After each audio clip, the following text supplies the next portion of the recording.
Hi hello నమస్తే welcome to mister అమ్మ media. నేను మీ యాంకర్ అమ్మవత్. అమరావతిపై వైసీపీ విష ప్రచారం సీరియస్ అయిన చంద్రబాబు, ఇది అంశం. ఈ అంశం ఇప్పుడు ఈ వీడియోలో డిస్కస్ చేయబోతున్నాను. అండ్ ముందుగా నా ఛానల్ మీరు సబ్స్క్రైబ్ చేయని వాళ్ళు ఉంటే తప్పకుండా సబ్స్క్రైబ్ చేసుకోండి. అలాగే ఈ అంశం మీద ఈ వీడియో పూర్తిగా చూసి మీ అభిప్రాయాన్ని కూడా కింద కామెంట్ రూపంలో తెలియజేయండి.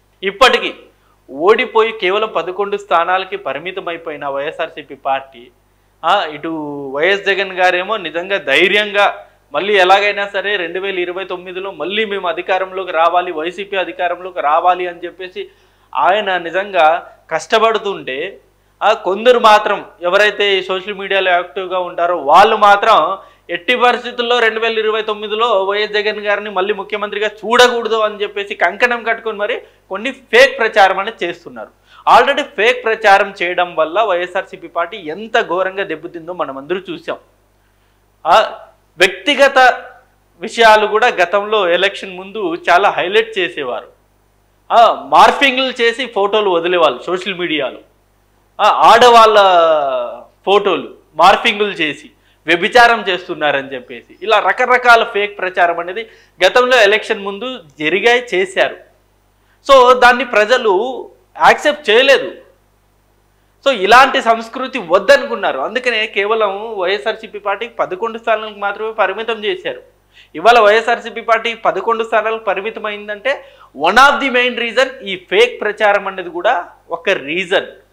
ఇది ఖచ్చితంగా ప్రతి ఒక్కరూ అగ్రీ చేయాలి. ఈవెన్ వైఎస్ఆర్సీపీలో ఉండే చాలామంది నాయకులు ఇదే యాక్సెప్ట్ చేస్తారు. నిజంగా మా సోషల్ మీడియా కొంతవరకు ఈ ఫేక్కే ఎక్కువగా ప్రాధాన్యతనిచ్చారు అన్నది ఇప్పటికీ వైఎస్ఆర్సీపీ నాయకులు, వైఎస్ఆర్సీపీలో ఉండే క్యాడర్ ఇప్పటికీ చాలామంది దాన్ని యాక్సెప్ట్ చేస్తారు. సో అంత ఇంపాక్ట్ క్రియేట్ చేసింది. సరే, ఓడిపోయిన తర్వాత గతంలో ఏవైతే తప్పులు చేశామో ఆ తప్పుల్ని రెటిఫై చేసుకుంటూ 2029 కల్లా మళ్ళీ ప్రజల దగ్గరికి వెళ్ళే ముందు అప్పటికి ఆ పార్టీ మీద, ఆ పార్టీలో ఉండే నాయకుల మీద, అధినాయకుడి మీద నమ్మకం అనేది కలగాలి.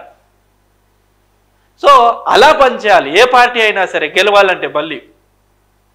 సో అలా కాకుండా మళ్ళీ గతంలో మాదిరిగానే మళ్ళీ సేమ్ ఫేక్ న్యూస్లు, ఫేక్ పోస్టులు రిపీట్ చేస్తూ ఉంటే నిజంగా ప్రజలు కూడా ఎప్పటికీ యాక్సెప్ట్ చేయలేని పరిస్థితి ఉంటుంది. ఇక వివరాల్లోకి వెళ్ళిపోతే నిజంగా ఎందుకు చంద్రబాబు నాయుడు గారు సీరియస్ అయ్యారు అంటే ఈ అంశం, అమరావతి అంశం. అమరావతి మీద ఇప్పటికీ వైఎస్ఆర్సీపీ నాయకులు అనేక రకాలుగా ప్రచారం అనేది చేస్తూనే ఉన్నారు. ఎప్పుడైతే 3 రాజధానులు వద్దు, అమరావతి ముద్దు అని చెప్పేసి ఆల్రెడీ 2024లో తీర్పు ఇచ్చేశారు ప్రజలు. గత 5 సంవత్సరాలుగా ఆంధ్ర రాష్ట్రానికి రాజధానే లేదు, మాకు రాజధాని కావాలి, చంద్రబాబు నాయుడు గారు వస్తే అమరావతిని రాజధానిగా చేస్తారు, డెవలప్ చేస్తారు అని చెప్పేసి చంద్రబాబు నాయుడు గారిని నమ్మి 2024లో భారీ సీట్లతోటి చంద్రబాబు నాయుడు గారిని గెలిపించారు. అక్కడికి ఆ 3 రాజధానుల అంశం అనేది క్లోజ్ అయిపోయింది. ఇక ఆంధ్రాకి ఏకైక రాజధాని అమరావతి మాత్రమే ఖచ్చితంగా ప్రతి ఒక్కరూ యాక్సెప్ట్ చేసి తీరాలి ఈ అంశం. సో ఆ అమరావతి మీద కూడా ఇప్పుడు రకరకాల విష ప్రచారాలు గతంలో ఎలాగైతే చేశారో అమరావతి మీద అదే ప్రచారం ఇప్పుడు కూడా కొనసాగిస్తున్నారు. గతంలో ఏం చెప్పేవారు, అమరావతి మునిగిపోతుంది అని, ఆ భూములన్నీ కమ్మ కులస్తులకే అప్పచెప్పారని, కమ్మ కులస్తులే కొనేశారని, ఇన్సైడ్ ట్రేడ్ జరిగిందని, అంటే రాజధాని ప్రకటించక ముందే అనేక మంది టీడీపీ నాయకులు అక్కడ భూములు కొనేశారని, అది కమ్మరావతి అని చెప్పేసి రకరకాల ప్రచారం అయితే గతంలో చేశారు ఎలక్షన్ ముందు, 2019కి ముందు. సో అది నిజంగా కొంతవరకు జనాలు నమ్మారు. అవునేమో నిజంగా అక్కడ ఇన్సైడ్ ట్రేడింగ్ జరిగిందేమో, నిజంగా భూములన్నీ ఒక కులస్తులే కొన్నారేమో, నిజంగా అమరావతి మునిగిపోతుందేమో, అమరావతిలోకి వెళ్ళిన టెంపరీ బిల్డింగ్స్ కట్టారు, ఎలాంటి పర్మనెంట్ బిల్డింగ్స్ లేవు, నిజంగా వరదలు వస్తే మునిగిపోతాయేమో అని చెప్పేసి నిజంగా కొంతమంది ప్రజలు భావించారు. అలా భావించే అమరావతి నియోజకవర్గాల్లో కూడా టీడీపీని ఘోరంగా ఓడించారు 2019లో.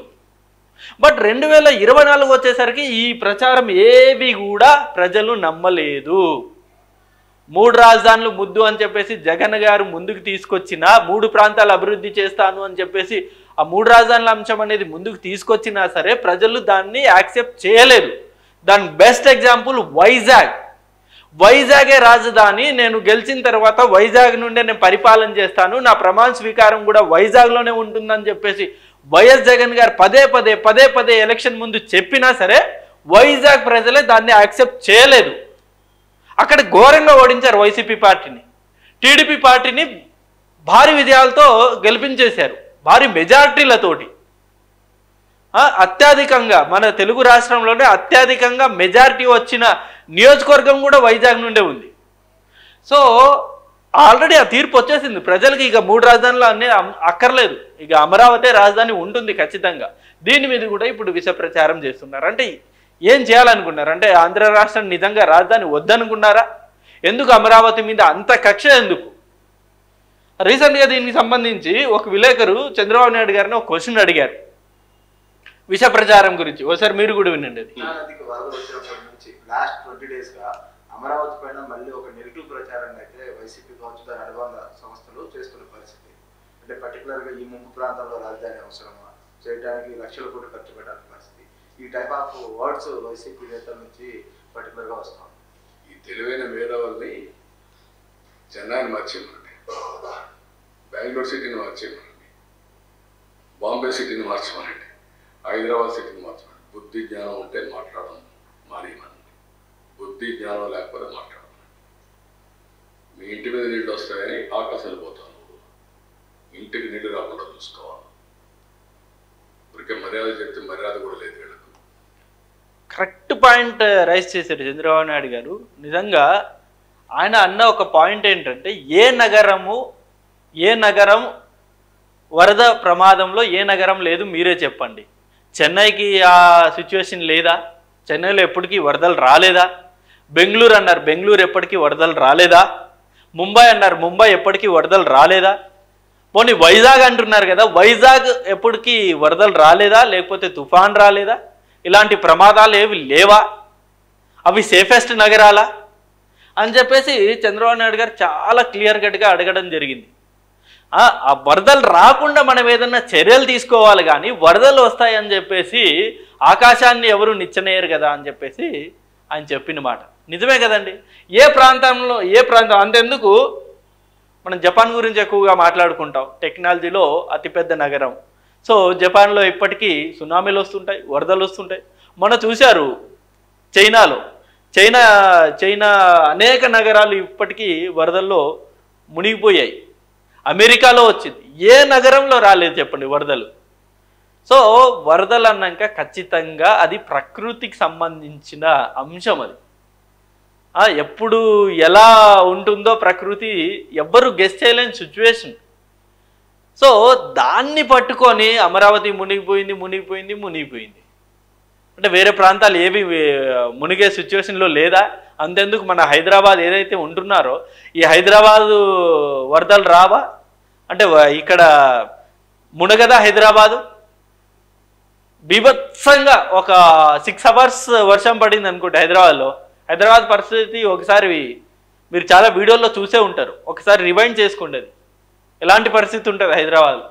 సో ఏ ప్రాంతానికైనా ఈ వరద ప్రభావం అవ్వచ్చు, లేకపోతే మునగడం అవ్వచ్చు, ఇవి ఖచ్చితంగా కామన్గా జరుగుతాయి. ఎంత పెద్ద డ్రైనేజ్ సిస్టమ్ ఉన్నా సరే అది అనుకున్న పాయింట్స్ కంటే ఎక్కువ శాతంలో వర్షపాతం నమోదైతే ఖచ్చితంగా ఆ ప్రాంతం మునగక తప్పదు. అలాంటి ఒక అంశాన్ని పట్టుకొని అమరావతి మునిగిపోతుంది, రాజధానిగా పనికి రాదు, వరల్డ్ బ్యాంక్ వాళ్ళు చెప్పారు, ఇలాంటి ఫేక్ ప్రచారాలు చేస్తూనే ఉన్నారు. సో నాకు తెలిసి ఎందుకో ఇప్పుడు జగన్ గారేమో 2029లో ఎలాగైనా మళ్ళీ అధికారంలోకి రావాలని చెప్పేసి ఆయన అహర్నిశలు కష్టపడుతున్నారు.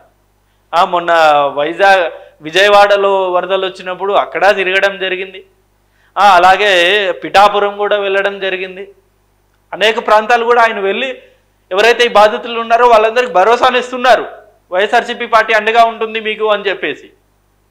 సో ₹1 కోటి కూడా ప్రకటించారు. ప్రకటించిన విధంగానే అక్కడ సహాయ సహకారాలు ఆల్రెడీ చేస్తున్నారు. విజయవాడలో నేను చూశాను, మార్నింగ్ నిన్న మొన్న నుండి చూస్తున్నాం కొన్ని వీడియోలు. చాలామంది వాళ్ళు స్వచ్ఛందంగా ఎవరైతే వైఎస్ఆర్సీపీ నాయకులు ఉంటారో వాళ్ళు వచ్చి నిత్యావసర సరుకులు ఏవైతే ఉంటాయో అవి అందిస్తున్నారు. సో ఎలాంటి కార్యక్రమాలతో ముందుకెళ్తే వైఎస్ఆర్సీపీ పార్టీకి భవిష్యత్తు ఉంటుంది తప్ప నిజంగా గతంలో ఏదైతే వీళ్ళు ఫేక్ ప్రచారం అనేది చేశారో అవే మళ్ళీ రిపీట్ చేస్తే మాత్రం ఖచ్చితంగా వైఎస్ఆర్సీపీ పార్టీకి మనుగడ అనేది ఉండదు. ఇప్పటికీ చంద్రబాబు నాయుడు గారు చాలా స్పష్టంగా చెప్తున్నారు అమరావతి రాజధాని అని చెప్పేసి. ఆ అంశం ఇక ఫిక్స్ అయిపోండి, అమరావతి రాజధాని. సో ఇది అంశం. అంటే ఈ అంశం మీద మీ అభిప్రాయాన్ని కూడా కింద కామెంట్ రూపంలో తెలియజేయండి. Thank you for watching this video. Thank you.